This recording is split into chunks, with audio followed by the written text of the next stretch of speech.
ନବମା ଭଗବତୀ ଶରଣ।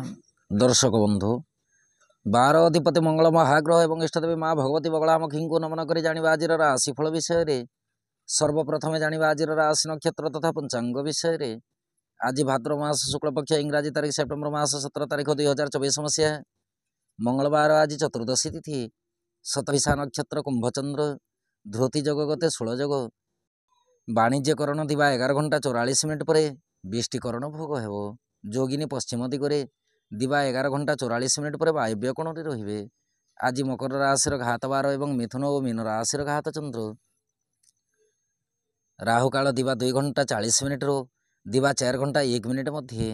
ମାହେନ୍ଦ୍ର ବେଳା ଦିବା 12 ଘଣ୍ଟା 33 ମିନିଟ୍ରୁ ଦିବା 2 ଘଣ୍ଟା 28 ମିନିଟ୍ ମଧ୍ୟରେ। ରାହୁକାଳରେ କୌଣସି ଆନୁଷ୍ଠାନିକ ମାଙ୍ଗଳିକ ଶୁଭ କାର୍ଯ୍ୟ କରିବା ଶାସ୍ତ୍ର ସମ୍ମତ ନୁହେଁ। ଏଣୁକରି ମାହେନ୍ଦ୍ର ବେଳାଟି ସର୍ବୋତ୍ତମ, କାରଣ ମାହେନ୍ଦ୍ର ବେଳାଟି ଶ୍ରୀହରି ବିଷ୍ଣୁଙ୍କ ଅତି ପ୍ରିୟ ବୋଲି ଶାସ୍ତ୍ର ମାର୍ଗଦର୍ଶନ କରିଥାଏ।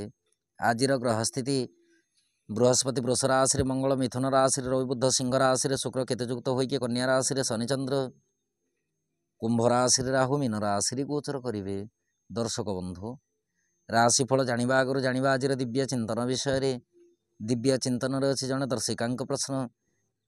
ଦର୍ଶକ ବନ୍ଧୁ, ଦର୍ଶିକା ଜଣକ ପ୍ରଶ୍ନ ରଖିଛନ୍ତି, ଲଗ୍ନର ସପ୍ତମ ସ୍ଥାନରେ ଯଦି ଲଗ୍ନପତି ରହିଥାନ୍ତି ତାହେଲେ ଜନ୍ମଜାତକ ପ୍ରତି ଦାମ୍ପତ୍ୟ ଜୀବନରେ କେଉଁ ପ୍ରକାର ପ୍ରଭାବ ରହିଥାଏ? ଦୟାକରି ଏଥିର ବିଷୟ ବୃତ୍ତାନ୍ତ ଆଲୋଚନା କରିବେ। ଜ୍ୟୋତିଷ ଶାସ୍ତ୍ର କହେ, ଲଗ୍ନେଶ ସପ୍ତମେ ଯସ୍ୟା ଭାର୍ଯ୍ୟା ତସ୍ୟା ନ ଜୀବତି ବିରକ୍ତ ବା ପ୍ରବାସୀ ବା ଦରିଦ୍ର ବା ନୃପୋପି ବା। କହିବାର ଅର୍ଥ ହେଲା, ଜନ୍ମଜାତକରେ ଲଗ୍ନ ସିଏ ଯାହା ବି ହେଉନା କାହିଁକି, ଲଗ୍ନର ଠିକ୍ ସପ୍ତମ ସ୍ଥାନରେ ଯଦି ଲଗ୍ନାଧିପତି ଅବସ୍ଥାନ କରିଥାନ୍ତି ତାହେଲେ ଜନ୍ମଜାତକ ଦାମ୍ପତ୍ୟ ଜୀବନରେ ନାନାଦି କ୍ଲେଶ ଭୋଗ କରିବା ସହିତ ଭାର୍ଯ୍ୟା ନାଶ ଯୋଗ ମଧ୍ୟ ଦେଖିଥାଏ। ଦର୍ଶକ ବନ୍ଧୁ, ଜନ୍ମଜାତକ ଧନୀ ହେଉ ବା ଦରିଦ୍ର ହେଉ, କିନ୍ତୁ ପ୍ରବଳ ମାତ୍ରାରେ ବିରକ୍ତି ମନୋବଳ ଯୁକ୍ତ ହେବା ସହିତ ପ୍ରବାସୀ ମଧ୍ୟ ହୋଇଥାଏ। ଲଗ୍ନ ସ୍ଥାନ ହେଉଛି ଜନ୍ମଜାତକରେ ପୂର୍ବ ଦିଗ ଏବଂ ସପ୍ତମ ସ୍ଥାନ ହେଉଛି ପଶ୍ଚିମ ଦିଗ। ଲଗ୍ନାଧିପତି ଗ୍ରହ ଯଦି ସପ୍ତମ ସ୍ଥାନରେ ଅବସ୍ଥାନ କରିଥାନ୍ତି ତାହେଲେ ଇଏ ଆଦ୍ୟ ଶୁଭଦାୟକ ଫଳ ଦେଇନଥାନ୍ତି। ଏଣୁକରି ଲଗ୍ନାଧିପତି ସପ୍ତମ ସ୍ଥାନରେ ରହିବା ଶୁଭଫଳଦାୟକ ନୁହେଁ। ଏବେ ଆସନ୍ତୁ ଜାଣିବା ଆଜିର ରାଶିଫଳ ବିଷୟରେ। ରାଶିଫଳଟି ଆପଣଙ୍କ ଚନ୍ଦ୍ର ରାଶି ଉପରେ ଆଧାରିତ। ଆପଣଙ୍କ ଜନ୍ମଗୋଷ୍ଠୀରେ ଚନ୍ଦ୍ରମା ଯେଉଁ ରାଶିରେ ଅବସ୍ଥାନ କରିଛନ୍ତି ସିଏ ହେଉଛି ଆପଣଙ୍କ ଚନ୍ଦ୍ର ରାଶି ବା ଜନ୍ମରାଶି। ଯଦି ଆପଣ ନିଜର ଜନ୍ମରାଶି ଜାଣିନାହାନ୍ତି ତାହେଲେ ପ୍ରଚଳିତ ନାମ ରାଶି ଅନୁସାରେ ରାଶିଫଳଟି ଦେଖିପାରିବେ। ଚନ୍ଦ୍ରମା ଆଜି ରାହୁଙ୍କ ନକ୍ଷତ୍ରରେ କୁମ୍ଭ ରାଶିରେ ଶନିଯୁକ୍ତ ହୋଇକି ଗୋଚର କରିବେ।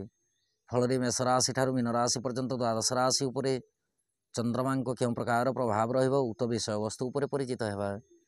କାଳପୁରୁଷ ଚକ୍ରର ପ୍ରଥମ ରାଶି ମେଷ ରାଶି। ମେଷ ରାଶି ବ୍ୟକ୍ତି ବିଶେଷଙ୍କ ପାଇଁ ଦିନଟିରେ ଚନ୍ଦ୍ରମା ରାଶି ଠାରୁ ଏକାଦଶ ସ୍ଥାନରେ ଗୋଚର କରିବେ।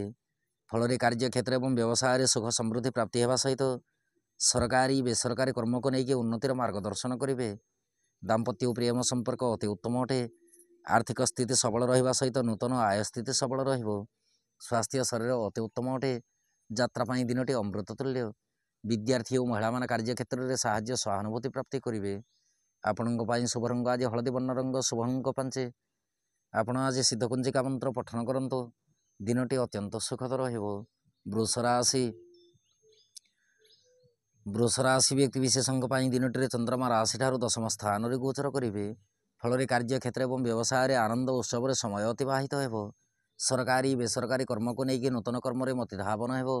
ଦାମ୍ପତ୍ୟ ଓ ପ୍ରେମ ସମ୍ପର୍କ ମାଧୁର୍ଯ୍ୟ ଭରା ଅଟେ। ପ୍ରେମ ସମ୍ପର୍କକୁ ନେଇକି ନୂତନ ଅନୁଭୂତି ଜାଗ୍ରତ ହେବ। ଆର୍ଥିକ ସ୍ଥିତି ସବଳ ରହିବା ସହିତ ସ୍ୱାସ୍ଥ୍ୟ ଶରୀର ଅତି ଉତ୍ତମ ଅଟେ। ଯାତ୍ରା ପାଇଁ ଦିନଟି ଅମୃତ ତୁଲ୍ୟ।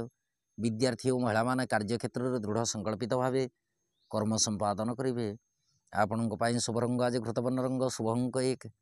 ଆପଣ ଆଜି ଗଙ୍ଗଣପତାୟ ନମଃ ଏହି ମନ୍ତ୍ରକୁ ପଠନ କରନ୍ତୁ। ଦିନଟି ଅତ୍ୟନ୍ତ ସୁଖଦ ରହିବ। ମିଥୁନ ରାଶି। ମିଥୁନ ରାଶି ବ୍ୟକ୍ତି ବିଶେଷଙ୍କ ପାଇଁ ଦିନଟିରେ ଚନ୍ଦ୍ରମା ରାଶି ଠାରୁ ନବମ ସ୍ଥାନରେ ଗୋଚର କରିବେ। ନବମ ଚନ୍ଦ୍ର ଆପଣଙ୍କ ପାଇଁ ଆଦ୍ୟ ଶୁଭଦାୟକ ନୁହନ୍ତି। କାର୍ଯ୍ୟକ୍ଷେତ୍ର ଏବଂ ବ୍ୟବସାୟରେ ବିରକ୍ତି ଭାବ ଦେଖାଯିବ। ସରକାରୀ ବେସରକାରୀ କର୍ମକୁ ନେଇକି ପରିଚିତ ବ୍ୟକ୍ତିଙ୍କ ମାଧ୍ୟମରେ କର୍ମ ସମ୍ପାଦନ କରନ୍ତୁ। ଦାମ୍ପତ୍ୟ ଓ ପ୍ରେମ ସମ୍ପର୍କ ଆଦ୍ୟ ଶୁଭଦାୟକ ନୁହେଁ। ଦିନଟିରେ ଅପ୍ରୀତିକର ଘଟଣା କିଛି ଘଟିତ ହୋଇପାରେ। ଆର୍ଥିକ ସ୍ଥିତି ଦୁର୍ବଳ ରହିବା ସହିତ ଆବଶ୍ୟକ ସ୍ଥଳେ ଋଣ ଗ୍ରହଣ କରିପାରନ୍ତି।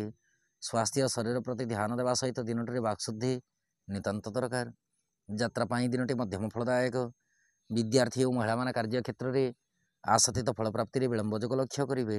ଆପଣଙ୍କ ପାଇଁ ଶୁଭ ରଙ୍ଗ ଆଜି ଧୂସର ବର୍ଣ୍ଣ ରଙ୍ଗ, ଶୁଭ ଅଙ୍କ 6।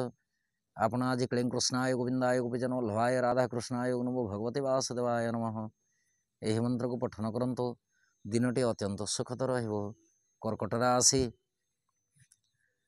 କର୍କଟ ରାଶି ବ୍ୟକ୍ତିବିଶେଷଙ୍କ ପାଇଁ ଦିନଟିରେ ଚନ୍ଦ୍ରମା ରାଶିଠାରୁ ଅଷ୍ଟମ ସ୍ଥାନରେ ଗୋଚର କରିବେ। ଫଳରେ ଦିନଟିରେ ଘାତ ପ୍ରତିଘାତର ସୂଚନା ଅଛି। କାର୍ଯ୍ୟକ୍ଷେତ୍ର ଏବଂ ବ୍ୟବସାୟରେ ତରତର ନିଷ୍ପତ୍ତି ନିଅନ୍ତୁ ନାହିଁ। ମିଳିତ ବ୍ୟବସାୟକୁ ନେଇକି ବୁଝାମଣାରେ କାର୍ଯ୍ୟ ସମ୍ପାଦନ କରନ୍ତୁ। ସରକାରୀ ବେସରକାରୀ କର୍ମକୁ ନେଇକି ଗ୍ଳାନି ଭାବନା ଦେଖାଯାଇପାରେ। ଦାମ୍ପତ୍ୟ ଓ ପ୍ରେମ ସମ୍ପର୍କ ଆଦୌ ଶୁଭଦାୟକ ନୁହେଁ। ଆର୍ଥିକ ସ୍ଥିତି ଦୁର୍ବଳ ରହିବା ସହିତ ସ୍ୱାସ୍ଥ୍ୟ ଶରୀର ମଧ୍ୟ ଦୁର୍ବଳ ରହିପାରେ। ଯାତ୍ରା ସମୟରେ ସତର୍କତା ଅବଲମ୍ବନ କରିବେ। ବିଦ୍ୟାର୍ଥୀ ଓ ମହିଳାମାନେ କାର୍ଯ୍ୟକ୍ଷେତ୍ରରେ ଅମନୋଯୋଗୀ ରହିବେ। ଆପଣଙ୍କ ପାଇଁ ଶୁଭ ରଙ୍ଗ ଆଜି ପୀତବର୍ଣ୍ଣ ରଙ୍ଗ, ଶୁଭ ଅଙ୍କ 3। ଆପଣ ଆଜି ରାମରକ୍ଷା ସ୍ତୋତ୍ର ପାଠ କରନ୍ତୁ। ଦିନଟି ଅତ୍ୟନ୍ତ ସୁଖଦ ରହିବ। ସିଂହ ରାଶି। ସିଂହ ରାଶି ବ୍ୟକ୍ତିବିଶେଷଙ୍କ ପାଇଁ ଦିନଟିରେ ଚନ୍ଦ୍ରମା ରାଶିଠାରୁ ସପ୍ତମ ସ୍ଥାନରେ ଗୋଚର କରିବେ।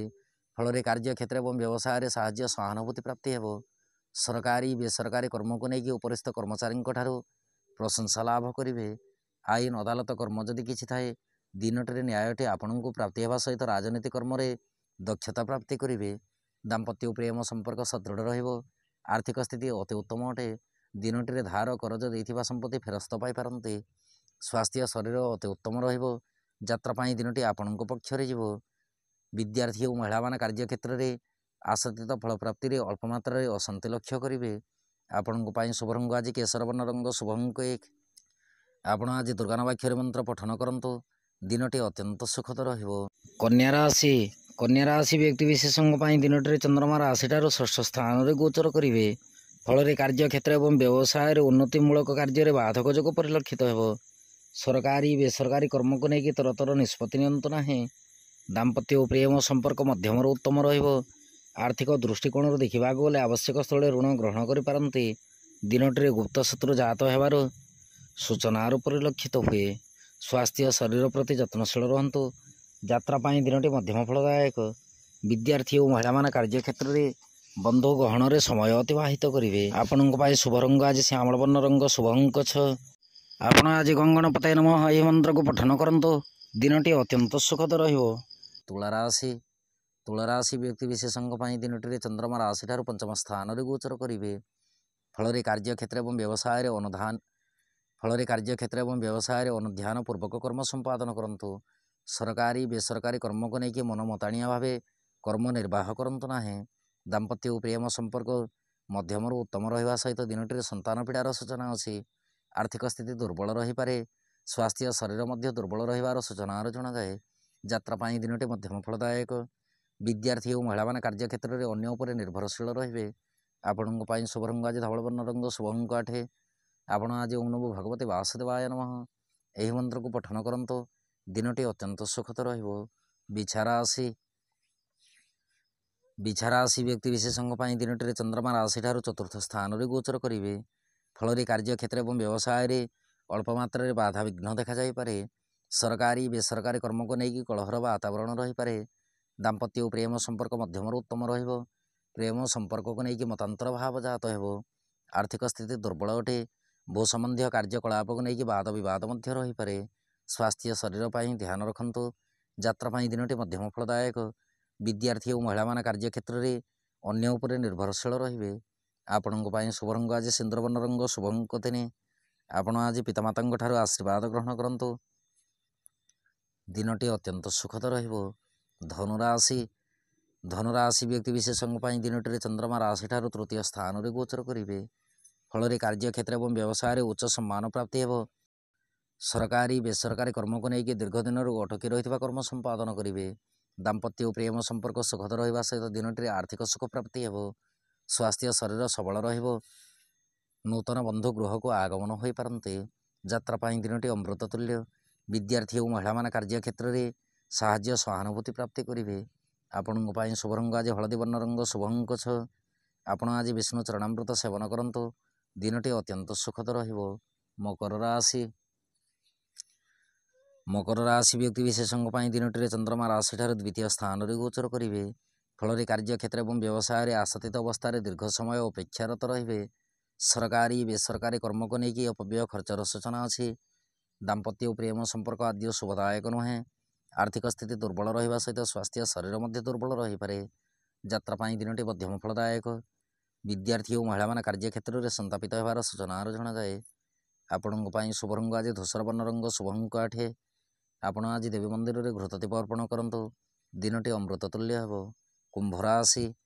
କୁମ୍ଭ ରାଶି ବ୍ୟକ୍ତିବିଶେଷଙ୍କ ପାଇଁ ଦିନଟିରେ ଚନ୍ଦ୍ରମା ରାଶିରେ ଗୋଚର କରିବେ।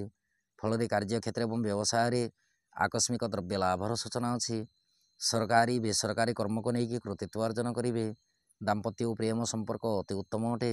ଦିନଟିରେ ଧାର କରଜ କରିବା ପାଇଁ ସମୟ ବାଧ୍ୟ କରିପାରେ। ଆର୍ଥିକ ସ୍ଥିତି ଦୁର୍ବଳ ରହିପାରେ। ସ୍ୱାସ୍ଥ୍ୟ ଶରୀର ଅତି ଉତ୍ତମ ରହିବ। ଯାତ୍ରା ପାଇଁ ଦିନଟି ଅମୃତ ତୁଲ୍ୟ। ବିଦ୍ୟାର୍ଥୀ ଓ ମହିଳାମାନେ କାର୍ଯ୍ୟକ୍ଷେତ୍ରରେ ପର ଉପକାର କରି ପ୍ରଶଂସାର ପାତ୍ର ହେବେ। ଆପଣଙ୍କ ପାଇଁ ଶୁଭ ରଙ୍ଗ ଆଜି ଚିତ୍ରବର୍ଣ୍ଣ ରଙ୍ଗ, ଶୁଭ ଅଙ୍କ 5। ଆପଣ ଆଜି ଅସହାୟ ବ୍ୟକ୍ତିଙ୍କୁ ସାହାଯ୍ୟ କରନ୍ତୁ। ଦିନଟି ଅତ୍ୟନ୍ତ ସୁଖଦ ରହିବ। ମୀନ ରାଶି। ମୀନ ରାଶି ବ୍ୟକ୍ତିବିଶେଷଙ୍କ ପାଇଁ ଦିନଟିରେ ଚନ୍ଦ୍ରମା ରାଶିଠାରୁ ଦ୍ୱାଦଶ ସ୍ଥାନରେ ଗୋଚର କରିବେ। ଫଳରେ କାର୍ଯ୍ୟକ୍ଷେତ୍ର ଏବଂ ବ୍ୟବସାୟରେ ଅସନ୍ତୋଷର ବାତାବରଣ ରହିପାରେ। ସରକାରୀ ବେସରକାରୀ କର୍ମକୁ ନେଇକି ମନ ଭିତରେ ଗ୍ଳାନି ଭାବନା ଦେଖାଯାଇପାରେ। ଦାମ୍ପତ୍ୟ ଓ ପ୍ରେମ ସମ୍ପର୍କ ସଦୃଢ଼ ରଖନ୍ତୁ। ଆର୍ଥିକ ସ୍ଥିତି ଦୁର୍ବଳ ରହିବା ସହିତ ସ୍ୱାସ୍ଥ୍ୟ ଶରୀର ମଧ୍ୟ ଦୁର୍ବଳ ରହିପାରେ। ଦିନଟିରେ ଘାତ ଚନ୍ଦ୍ରର ସୂଚନା ଅଛି। ଯାତ୍ରା ପାଇଁ ଦିନଟି ମଧ୍ୟମ ଫଳଦାୟକ। ବିଦ୍ୟାର୍ଥୀ ଓ ମହିଳାମାନେ କାର୍ଯ୍ୟକ୍ଷେତ୍ରରେ ଆଶାତୀତ ଫଳପ୍ରାପ୍ତିରେ ବିଳମ୍ବ ଯୋଗ ଲକ୍ଷ୍ୟ କରିବେ। ଆପଣଙ୍କ ପାଇଁ ଶୁଭ ରଙ୍ଗ ଆଜି ଘୃତବର୍ଣ୍ଣ ରଙ୍ଗ, ଶୁଭ ଅଙ୍କ 3। ଆପଣ ଆଜି ବିଷ୍ଣୁ ଚରଣାମୃତ ସେବନ କରନ୍ତୁ। ଦିନଟି ଅତ୍ୟନ୍ତ ସୁଖଦ ରହିବ। ଦର୍ଶକ ବନ୍ଧୁ, ଇଏ ଥିଲା ମେଷ ରାଶି ଠାରୁ ମୀନ ରାଶି ପର୍ଯ୍ୟନ୍ତ ଦ୍ୱାଦଶ ରାଶିର ରାଶିଫଳ ଏବଂ ଆଜିର ଦିବ୍ୟ ଚିନ୍ତନ। ଏବେ ଅନୁମତି ଦିଅନ୍ତୁ। ନୌମା ଭଗବତୀ ଶରଣ।